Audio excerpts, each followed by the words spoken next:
तो जैसा कि लास्ट एपिसोड में हम लोगों ने देखा था कि शाओ चेन उस स्टार मैप की मदद से जुलोंग शिप को वहां पर समन करने वाला था और उन लोगों ने सारे के सारे ड्रैगन किंग्स को भी इकट्ठा कर लिया था। और जैसे ही वो लोग उस सेरेमनी को शुरू करते हैं तो वहां पर स्टार मैप के जरिए जुलोंग शिप को समन किया जाता है और जैसे ही वो जुलोंग शिप वहां पर अपीयर होती है तो वो सारे के सारे ड्रैगन उस पर चढ़ जाते हैं और उसके साथ साथ वहां पे मौजूद जितने भी वॉरियर्स थे वो सारे के सारे उस पर चढ़ गए थे सिवाय रेंडियन के। वो वहीं पर ही रहता है और जैसे ही वो लोग शिप में जा रहे होते हैं तो अचानक फिर यान किंग चेन का अंकल वो एक स्क्रोल का फायदा उठाते हुए शाओ चेन और उसके दोस्तों को वापस से उसी आइसलैंड में हमेशा के लिए बंद करना चाहता था और उसके लिए वो उन्हें वहां पर टेलीपोर्ट कर देता है, मगर बदकिस्मती से वो भी वहां पर खींचा चला जाता है। जिसके बाद उन दोनों के बीच में एक जबरदस्त लड़ाई होती है जिसमें शाओ चेन अपनी फुल पावर का इस्तेमाल करते हुए एक जायंट ब्लैक होल क्रिएट करते हुए उसे पूरी तरह से इरेज करके रख देता है और खुद भी वहां पर बेहोश हो जाता है। जिसके बाद यान किंग चेन उसे अपनी बाहों में ले लेती है और फिर अगले सीन में हमें दिखाया जाता है कि शाओ चेन और यान किंग चेन वो दोनों ही अभी भी वहीं पर ही समंदर के किनारे बैठे हुए होते हैं और शाओ चेन अभी भी बेहोशी की हालत में वहीं पे ही पड़ा हुआ था, मगर यान किंग चेन उसे अपनी गोद में लिटाकर अपने रुमाल के साथ उसकी बॉडी से खून साफ कर रही होती है। मगर वो देखती है कि शाओ चेन के दोस्त वो वहां पर पहुंच गए हैं। ये देखते ही वो फौरन से शाओ चेन को वहां पर आराम से लिटा देती है और खुद पीछे हट जाती है। और शाओ चेन के दोस्त वहां पर देखते हैं कि वो वहां पर बेहोशी की हालत में है। उन्हें लगा कि शायद यान किंग चेन ने इसके साथ कुछ किया है। कुको फौरन से अपने सीक्रेट ट्री के जरिए उसे हील करना शुरू कर देती है और दूसरी तरफ वो स्केलेटन डीमंस वो यान किंग चेन की तरफ आगे बढ़ते हैं। उन्हें लगा कि शायद शाओ चेन की इस हालत की जिम्मेदार ये लड़की है, मगर अचानक से कुको चिल्लाती है और वो सारे वापस पीछे चले जाते हैं। वो लोग देखते हैं कि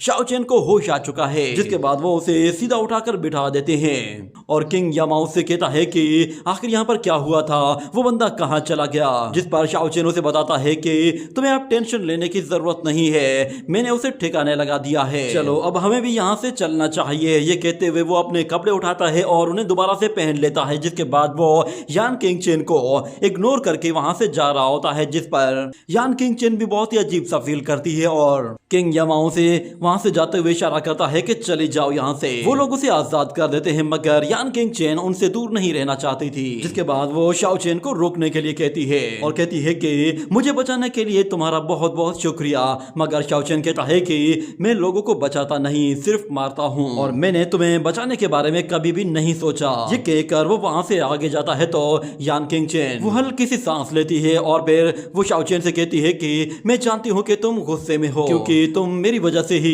इस आइसलैंड में ट्रैप हो गए हो, पर यकीन जानो कि जो कुछ तुम्हारे साथ हुआ है मेरे साथ भी बिल्कुल वैसा ही कुछ हुआ है, इसलिए प्लीज मुझे इस तरह ही इग्नोर मत करो। ये सुनते ही शाओ चेन फौरन से एक सोर्ड निकालते हुए तेजी से उसकी तरफ थ्रो करता है, जो कि उसकी गर्दन के बिल्कुल पास से होते हुए एक पत्थर पर जा लगती है। ये देखकर तो यान किंग चेन खुद भी काफी ज्यादा डर गई थी, मगर शाओ चेन उसके पास आते हुए कहता है कि तुम्हें लगता है कि तुम्हारी सिचुएशन मेरी सिचुएशन जैसी है, मैंने अपनी पूरी कोशिश की यहाँ से बाहर निकलने के लिए और इतना लंबा टाइम यहाँ पर इतनी मुश्किल जिंदगी गुजारने के बाद जाकर मुझे वापस जाने का एक मौका मिला था। मैं अपने घर जाने वाला था, मगर मैं अपने घर नहीं जा पाया सिर्फ और सिर्फ तुम्हारी वजह से, क्योंकि तुम अब तक जिंदा हो। अगर तुम बहुत पहले ही मर गई होती तो शायद मेरे साथ ऐसा कुछ भी नहीं होता। अब मैं यहाँ पर पूरे 100 साल के लिए ट्रैप हो गया हूँ। मुझे बताओ कि क्या तुम्हारे साथ ज्यादा जुल्म हुआ है या फिर मेरे साथ। ये सुनकर वो लड़की बिल्कुल चुप हो जाती है और उसके हाथ से वो रुमाल भी छूट जाता है और फिर हमें दिखाया जाता है कि उसका रुमाल जैसे ही पानी में गिरता है तो वहां पर अचानक से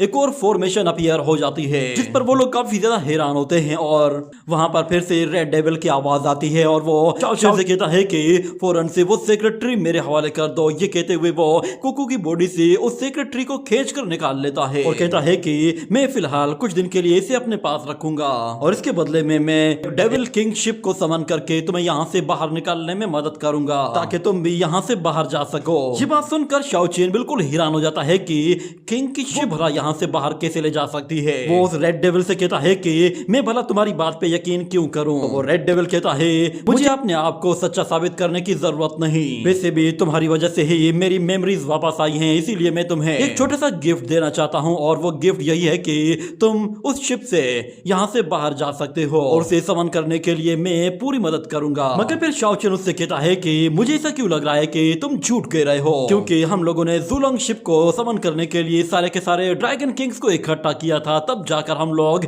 उस शिप को समन कर पाए थे। और तुम्हें क्या लगता है कि हम लोग किसी किंग शिप को बगैर किसी किंग के समन कर पाएंगे? तो फिर वो रेड डेविल उससे कहता है कि तुम अभी कुछ भी नहीं जानते, तुम तो बस अभी इमोर्टल रियलम से इमोर्टल रियलम में आए हो, तुम्हें अभी बहुत कुछ जानना है। ये कहते हुए वो फौरन से वहां पर एक बहुत बड़ी फॉर्मेशन क्रिएट कर देता है और कहता है कि वो किंग शिप बिल्कुल ज़ुलोंग शिप के जैसी है, उसके अंदर भी सेम वैसी ही क्वालिटीज हैं जैसी कि ज़ुलोंग शिप में है। वो यहाँ के बैरियर को बहुत ही आसानी से तोड़ सकती है। हमें उसे समन करने के लिए यहाँ पर जियू फॉर्मेशन सेट करनी होगी। मुझे तुम्हारे इन 3 इमोर्टल स्केलेटन डीमंस की जरूरत पड़ेगी ताकि वो लोग फौरन से होली एनर्जी को रिफाइन कर सके, और उस एनर्जी को रिफाइन करने के बाद उसे सेंटर में जमा करना है, क्योंकि उस शिप के लिए हमें बहुत ही ज्यादा यिन एनर्जी चाहिए। ये बातें सुनने के बाद शाओचिन कहता है कि मुझे लगा था कि ये बंदा अंडरग्राउंड से निकला है तो जरूर ये कोई डेविल होगा, मगर लगता है कि शायद ये कोई इमोर्टल वर्ल्ड का सेंट वॉरियर है। और फिर वो वॉरियर यान किंग चेन को एक पर्पल स्टोन देते हुए कहता है कि ये एक कंडेंसेशन और अवेयरनेस फेक बैटल मेथड है। मैंने अभी अभी जिस जिन पावर के बारे में तुम्हें कहा था वो इस एरे के लिए बहुत ज्यादा जरूरी है, क्योंकि वही जिन एनर्जी इस पूरे की पूरी फॉर्मेशन को मोबिलाइज कर सकती है। तो समझ लो कि उस शिप को समन करने के लिए ये मेथड बहुत ही ज्यादा जरूरी है। और फिर वो शाओचिन से कहता है कि जब यहाँ पर वो बैटल शुरू होगी तो यहाँ पर law of heaven and earth impose हो जाएंगे, मगर उस वक्त से पहले मुझे अपनी ट्रू बॉडी को किसी तरह रीस्टोर करना होगा, और उसके लिए मैं कुछ दिन के लिए यहाँ से दूर किसी जगह पर जाकर अपनी बॉडी को इस सीक्रेट ट्री के जरिए रीस्टोर करूंगा। और तुम्हें यहाँ पर बैटल लड़ने के लिए एक वेपन की जरूरत पड़ेगी, तुम्हें जाकर उस वेपन को हासिल करना होगा। एंशिएंट वार में यहाँ पर क्यूशु वर्ल्ड का एक ऐसा वॉरियर आया था जो कि इतना पावरफुल था कि उसने यहाँ पर बहुत सारे डीमंस को मारा था। तुम्हें उसकी सोर्ड को यहाँ पर ढूंढना होगा और उसे वापस लेकर आना होगा। वो जैसे ही एक गुफा के अंदर जाता है तो वो देखता है कि वहां पर एक छोटे से ड्रैगन के पीछे बहुत बड़े बड़े ड्रैगन पड़े हुए हैं और वो उसे मारने के लिए अपना पूरा जोर लगा रहे हैं, मगर वो छोटा ड्रैगन किसी तरह बचकर वहां से भाग रहा है।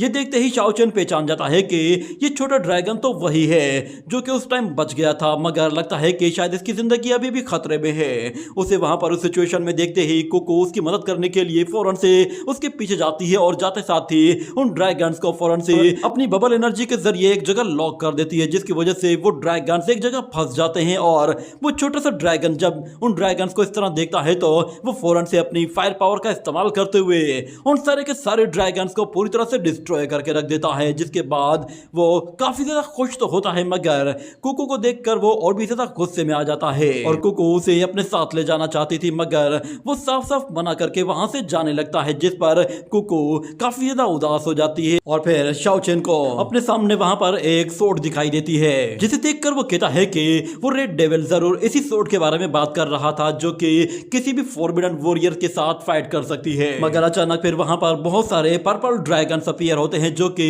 उस सोर्ड को वहां पर गार्ड कर रहे होते हैं। वो जैसे ही शाओचिन पर हमला करने के लिए आते हैं तो शाओचिन अपनी सोर्ड निकालते ही तेजी से आगे बढ़ते हुए उन ड्रैगन्स को खत्म करते हुए उस सोर्ड की तरफ आगे बढ़ता जा रहा होता है, मगर वो ड्रैगन भी एक के बाद एक आए जा रहे होते हैं और शाओचिन तेजी से भागते भागते अपनी सोर्ड के साथ रास्ते में आने वाले सारे ड्रैगन्स का सफाया कर रहा था। कोई भी ड्रैगन उसे वहां पर चोट तक नहीं पहुंचा पाता, ना ही रोक पाता है, जिसकी वजह से शाओचिन आराम से उस प्लेटफॉर्म तक पहुंच जाता है और कहता है कि ये सोर्ड तो अब यहाँ से ले जानी पड़ेगी। ये कहते ही वो उस सोर्ड को जैसे ही निकालने की कोशिश करता है तो उसे फील होता है कि ये सोर्ड तो बहुत ही ज्यादा हेवी है। वो उसे निकालने के लिए अपना पूरा जोर लगा देता है, मगर वो सोर्ड उसके लिए निकालना बहुत ही ज्यादा मुश्किल थी। ऐसा लग रहा था कि शायद वो सोर्ड किसी चीज के साथ अटकी हुई है या फिर उसका वेट बहुत ज्यादा है। वहां पर अचानक से फिर वैसा ही पर्पल ड्रैगन दोबारा से अपीयर होता है और शाओचिन कहता है कि लगता है कि मेरी स्पिरिट बॉडी वो इतनी ताकतवर नहीं है। मगर उसे याद आता है कि उस रेड डेविल ने उसे क्या बताया था।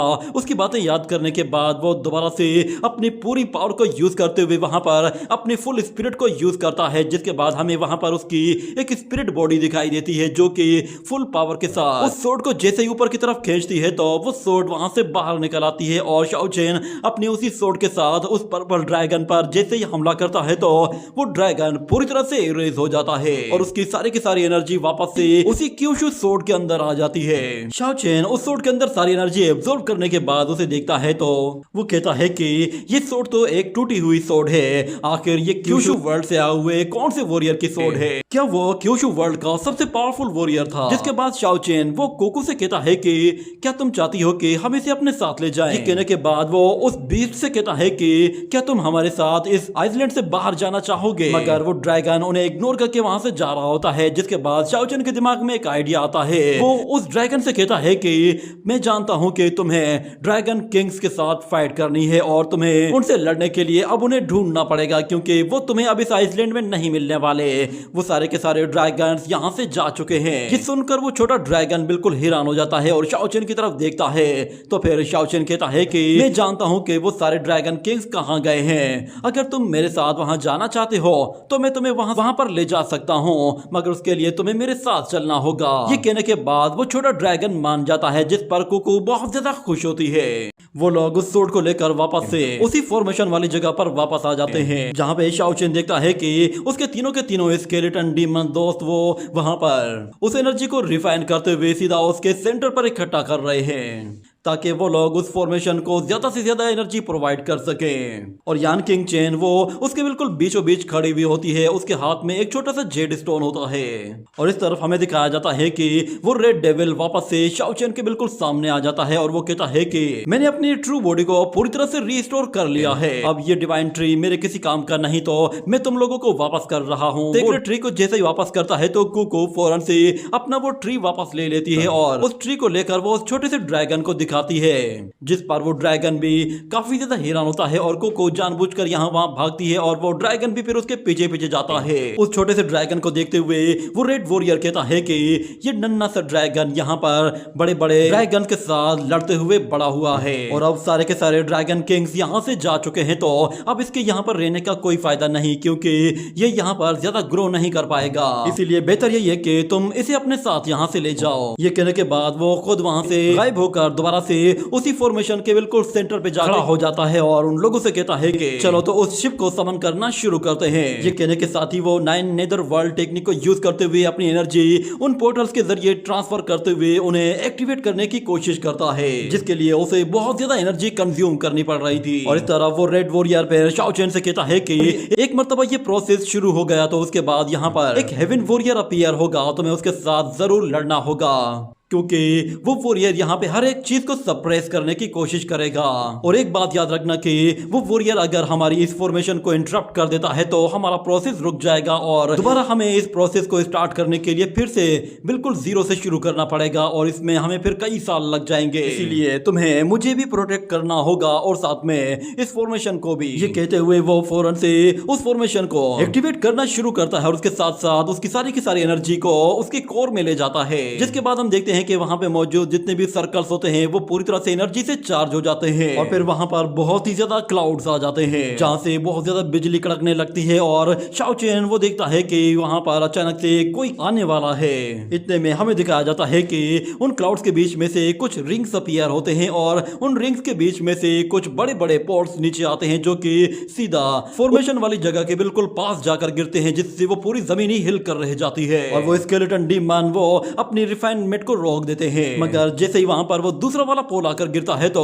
यान किंग चेन वो बिल्कुल वैसे की वैसे खड़ी रहती है और एक मोर्टल होने के बावजूद भी उसे बिल्कुल भी डर नहीं लगता। वो शाओ चेन के लिए अब कुछ भी करने को तैयार थी। जिसके बाद हम देखते हैं कि उन रिंग्स के बीच में से फिर एक वॉरियर नीचे आता है, जो कि एक हेवनली वॉरियर होता है और वो वहां पर विल ऑफ हेवन के अगेंस्ट जाने वाले लोगों को पनिश करने के लिए आया था। और शाओ चेन और उसके दोस्तों से कहता है कि कोई भी शख्स विल ऑफ हेवन के अगेंस्ट नहीं जा सकता, जो भी इसके अगेंस्ट जाएगा उसे पनिश किया जाएगा। मगर फिर रेड डेविल कहता है कि गॉड्स वो किसी की भी हेल्प नहीं करते, वो बहुत ही ज्यादा मतलबी है, ना वो किसी को प्रोटेक्ट करते हैं ना ही वो किसी को अपनी इनहेरिटेंस देते हैं। यही वजह है कि हम लोगों को अपनी प्रोटेक्शन के लिए अब गॉड्स के अगेंस्ट जाना होगा, चाहे अब कुछ भी हो जाए, मैं ये प्रोसेस हर हाल में कंप्लीट करके रहूंगा। ये सुनने के बाद वो हेवन वॉरियर उस रेड डेविल की तरफ आगे बढ़ने लगता है तो फिर शाओ चेन फौरन से अपनी सोट बाहर निकाल लेता है, मगर वो रेड डेविल उससे कहता है कि बच्चे ये कोई हेवन वॉरियर नहीं है, बल्कि ये विल ऑफ हेवन की एक इनकारनेशन है। तुम्हें बस इसे बहुत ही जोर से हिट करना होगा, जिसके साथ इसकी बॉडी पूरी तरह से डिस्ट्रॉय हो जाएगी और हमारा ये प्रोसेस भी कंप्लीट हो जाएगा।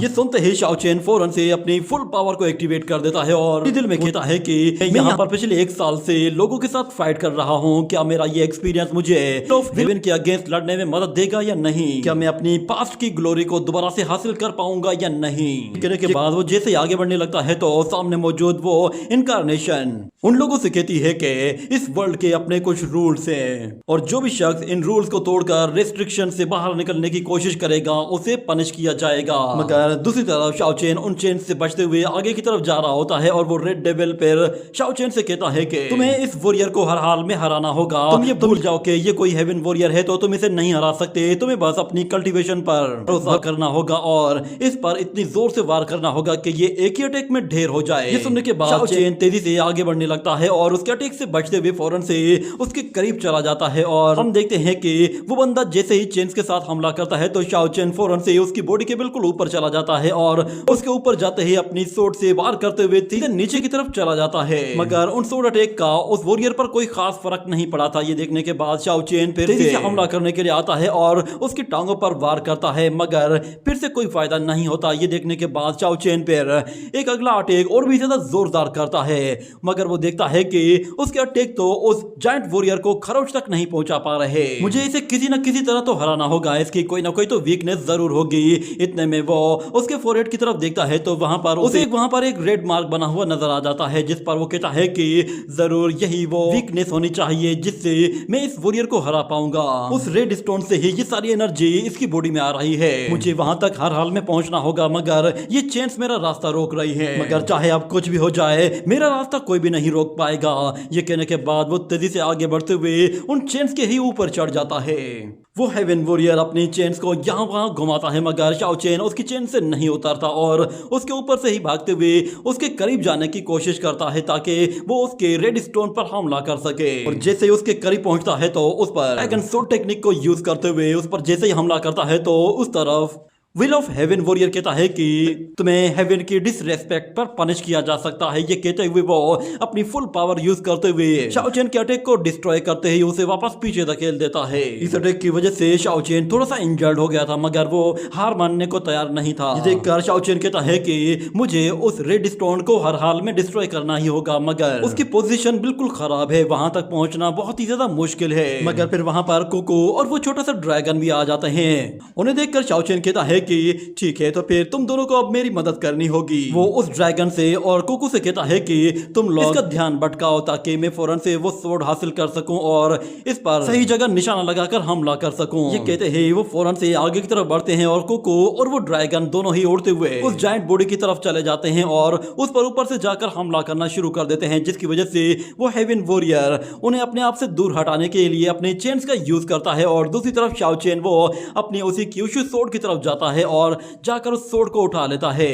जिसके बाद वो क्यूशु सोर्ड की फुल पावर को अनलॉक करते हुए उस जायंट वॉरियर से कहता है कि मुझे इस बात की कोई परवाह नहीं कि तुम कौन हो और तुम्हारे पास किस तरह की इनकारनेशन बॉडी है। मैं बस इतना जानता हूं कि मेरे रास्ते में जो भी आएगा मैं उसे मिट्टी में मिला दूंगा। ये कहने के साथ वो अपनी उसी क्यूशु सोर्ड के साथ उस जायंट वॉरियर के सामने आ जाता है और उस पर अपनी सोर्ड के साथ सीधा वार करते हुए उस रेड स्टोन पर अटैक करता है, जिसकी वजह से वहां पर बहुत ही ज्यादा एनर्जी फैलना शुरू हो जाती है। और शाओ चेन जैसे उस सोर्ड को पुश करता है तो वो उस एनर्जी के साथ उस वॉरियर को पूरी तरह से खत्म कर देता है और वहां पर एक जोरदार धमाका होता है, जिससे निकलने वाली एनर्जी वापस से उन क्लाउड्स की तरफ चली जाती है। जिसके बाद शाओ चेन देखता है कि उस हेवन वॉरियर की बॉडी वापस से डिसअपियर होकर उन क्लाउड्स की तरफ चली गई है और दूसरी तरफ उस फॉर्मेशन में मौजूद जितनी भी रेस्ट्रिक्शंस थी वो सारी की सारी हट जाती हैं। और जिसके बाद वो लोग उस डीमन किंग शिप को समन करते हैं तो वहां पर एक डीमन किंग शिप अपीयर होती है। उस शिप को देखकर वो लोग बिल्कुल चौंक जाते हैं और कहते हैं कि इस शिप का ऑरा बहुत ही ज्यादा अजीब सा है।